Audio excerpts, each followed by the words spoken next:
सुप्रभात बच्चों। सुप्रभात मैम। क्या आपको पता है कि आज कौन सा दिवस है? आज शनिवार है। नहीं।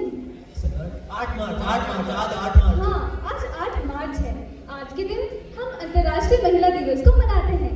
आज के दिन हम ये बताते हैं कि नारी का सम्मान एवं सुरक्षा कितना महत्वपूर्ण है। तो चलिए, आज मैं आपको इतिहास की एक ऐसी नारी के बारे में बताऊंगी जिसका स्वाभिमान और उसका आत्मसम्मान ही उसकी शक्ति थी। तो आज मैं आपको एक नाटक के रूप में एक कहानी बताऊंगी। तो चलिए मेरे साथ। मैं समय हूं और आज महाभारत की अमर कथा सुनाने जा रहा हूं। ये महाभारत केवल भरतवंश की कोई सीधी सादी युद्ध कथा नहीं है। ये कथा है भारतीय संस्कृति के उतार चढ़ाव की। ये कथा है सत्य और असत्य के महायुद्ध की। ये कथा है अंधेरे से जूझने वाले उजाले की। और ये कथा मेरे सिवा कोई दूसरा सुना भी नहीं सकता।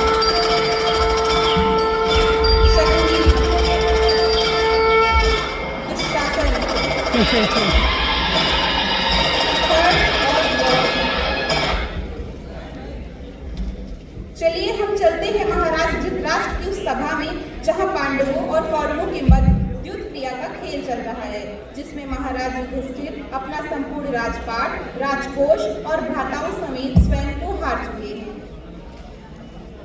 धर्मराज, आज इस दाव में आप अपना संपूर्ण राजपाट और अपने भ्राता समेत सब हार चुके हैं।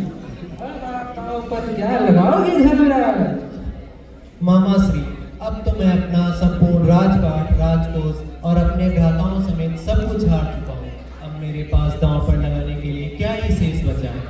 अभी तो आपके पास सबसे अनमोल धन बचा हुआ है धर्मराज। क्या मामा श्री, क्या? अब तो मैं स्वयं आपका दास हूँ। धर्मराज, वो अभिमानी मृगनयनी द्रौपदी अवशेष है। दास, अपनी सीमा लाना।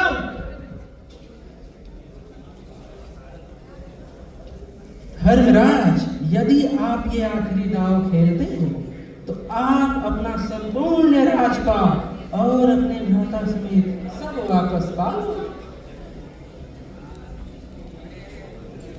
ठीक है, फिर मैं लगाता हूँ द्रौपदी को दांव पर।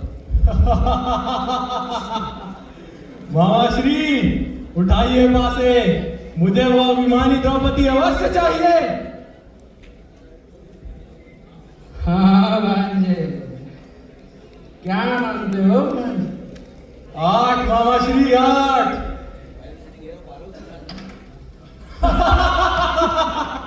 द्रौपदी हमारी दासी हुई भांजे।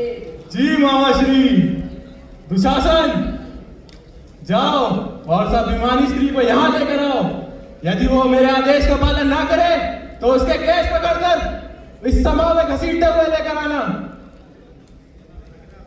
जी भ्राते।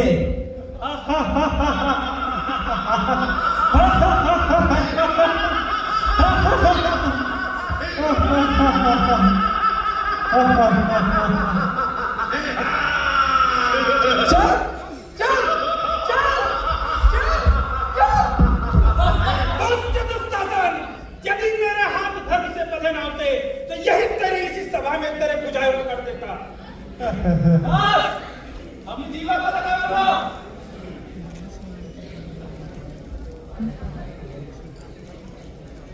दासी द्रौपदी, जरा अपना मुख तो दिखा कि तेरे चेहरे का अहंकार उतरा कि नहीं। ये मेरे चेहरे का अहंकार नहीं, मेरे आत्मा का खोया है जो तुझ जैसे पापी के सामने कभी नहीं उतरता।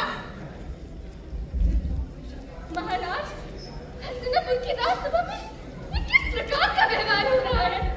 मैं कुरुवंश की कुलवधू हूँ, कुरुराज की प्रतिष्ठा हूँ और मुझे यहाँ इस सभा में पशु की भांति लाया जा रहा है। मैं आज इस सभा से ये प्रश्न करती हूँ, क्या यही धर्म है? क्या धर्म ही हमें स्त्री का अपमान करना सिखाता है या धर्म ही हमें स्त्री का शोषण करना सिखाता है? दासी द्रौपदी, अब बैठ मेरी गंगा पर। तू मुझे अपनी दासी कभी नहीं बना सकता, क्योंकि मुझे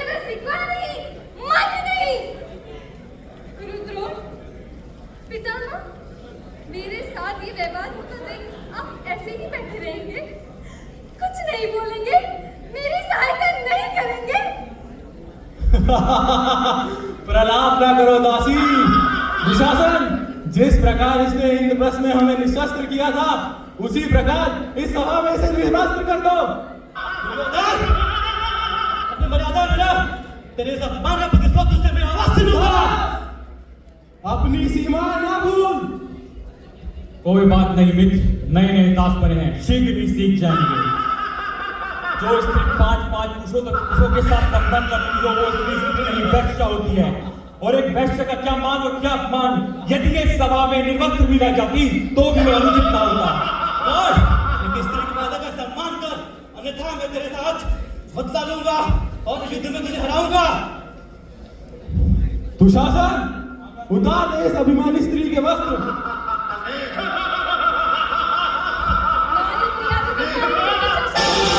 इस सभा में बैठे मेरी मदद कोई नहीं कर सकता, तो मेरे गोविंद, मेरे नारायण स्वयं मेरी रक्षा करेंगे।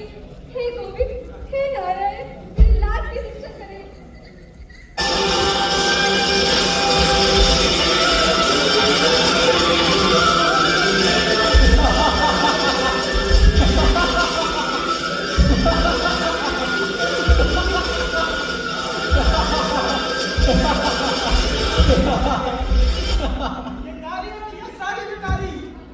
इस संसार के सारे क्षत्रिय सुने, वो क्षत्रिय भी सुने जो इस संसार में अब नहीं है, और वो क्षत्रिय भी सुने जो इस संसार में आने वाले हैं।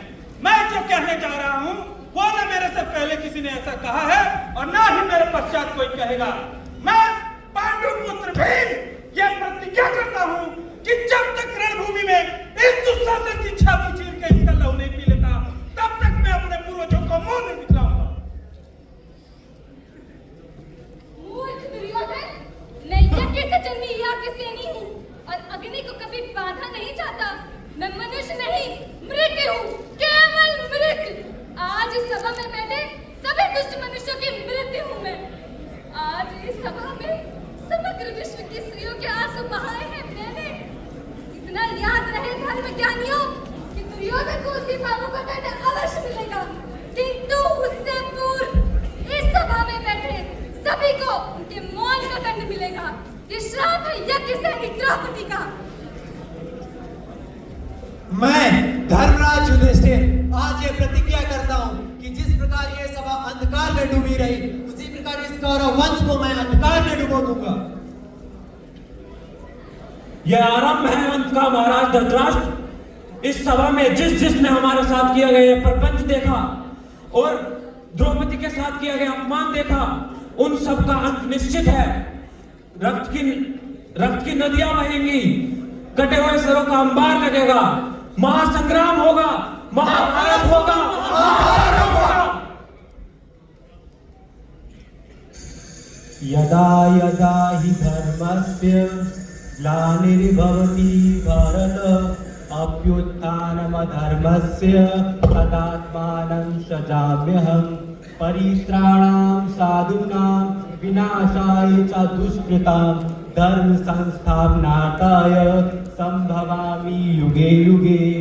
जब जब धर्म की हानि होती है, जब जब अधर्म की वृद्धि होती है, तब तब सत्पुरुषों के उद्धार के लिए, विधर्मियों के विनाश के लिए और धर्म की पुनर्स्थापना के लिए मैं ही जन्म लेता हूँ। यह युगों युगों से होता आया है और आगे भी इसी प्रकार होगा।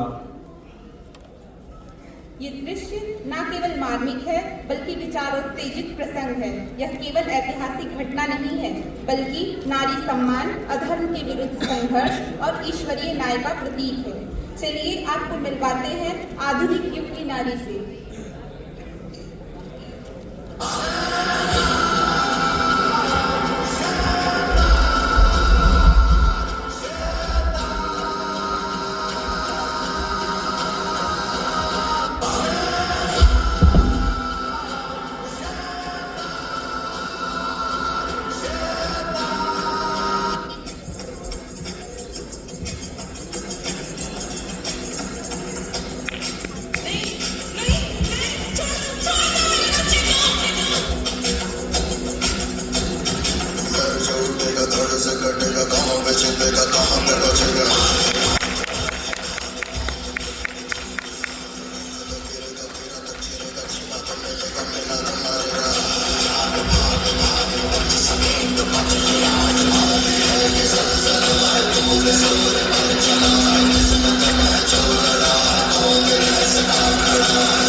संस प्रबल शब्द